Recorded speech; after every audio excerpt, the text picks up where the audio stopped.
Hello and welcome to the first of our family learning lessons focusing on study skills.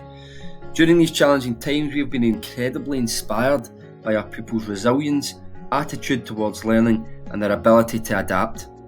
Myself and Miss Wallace have therefore explored further ways in which we can maximise learning regardless of the setting. Over the next 10 minutes or so, through this short video lesson, we will therefore discuss how to create an effective study environment in order to support our pupils in reaching their full potential. At Bishop Briggs Academy, a strong ethos and enjoyment of learning has been built up over many years. Our excellent record of exam results and successes is not accidental and is the workings of a team, which most importantly includes you and your children.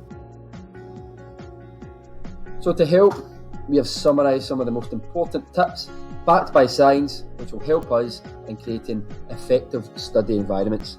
Our 6 tips for success are: number 1, short and regular study sessions. Number 2, having a routine time where you set aside to study. Number 3, having a set study space which you use to go to and study. Number 4, preparation is key.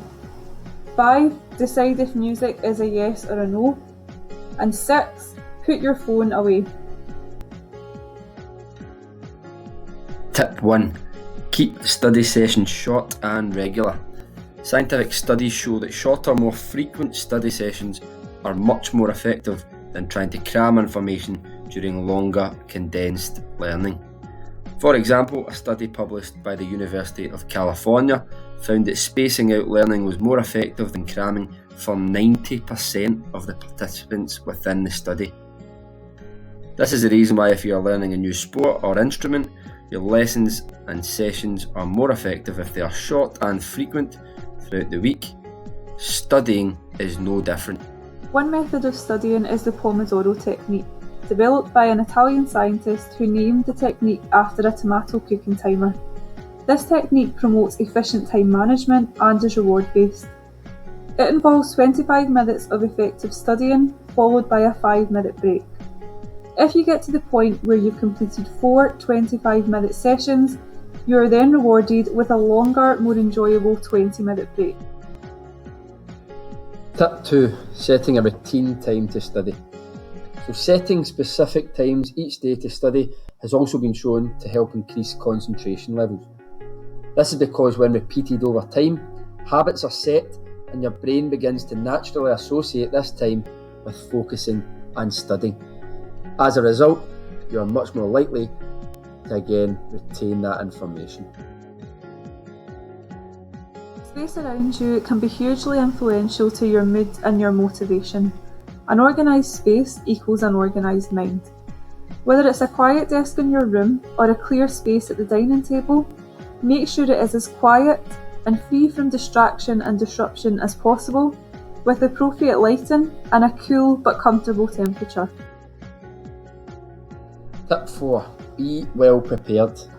So ensure that you have everything that you need before you begin your study session. Do not give yourself any excuses. Have all of the resources that you require, such as stationery, study notes, textbooks and water, so that you don't need to stop and interrupt your session in order to fetch anything that you would require. Tip 5. Listening to music, is it a yes or a no for you?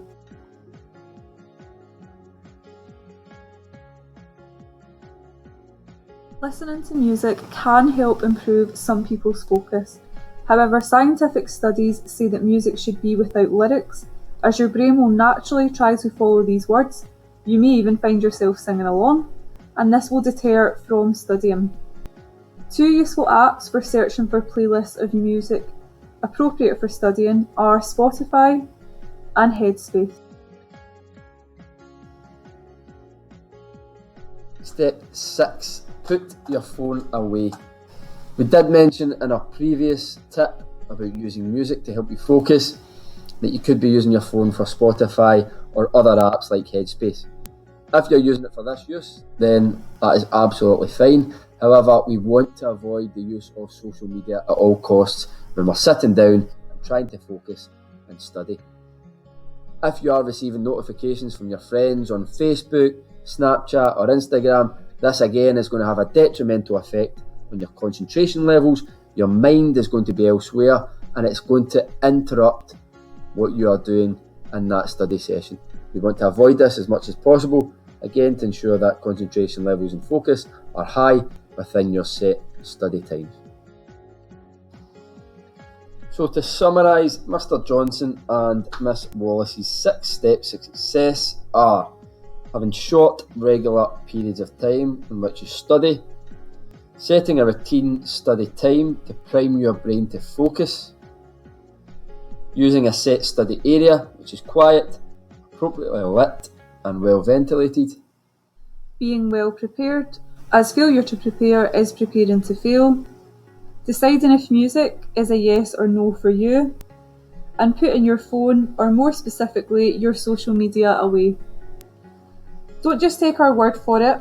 Here are some of our senior pupils to talk you through their experiences of studying. When I study, I usually make sure that it's in like a really good space, so I never study in my bedroom or anything like that, because that's like my chill out space. So I usually study or do my homework when I'm at the dining table downstairs.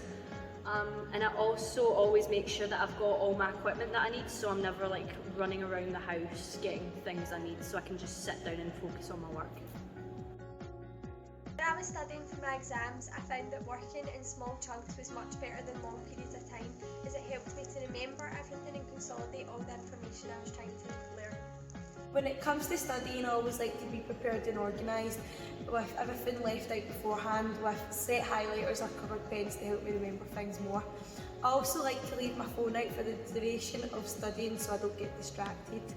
Having a set time, okay. Having a set time helped me a lot to progress in my study sessions because it turned into a habit, and for me at 8 o'clock, I was always ready to study for at least 1 hour. So a way I try to combat this is by doing it in 30-minute sessions and kind of just focusing on one thing at a time. I also make to-do lists so that I know what I'm trying to do that night. I also like to listen to quite calming music or just music that I like.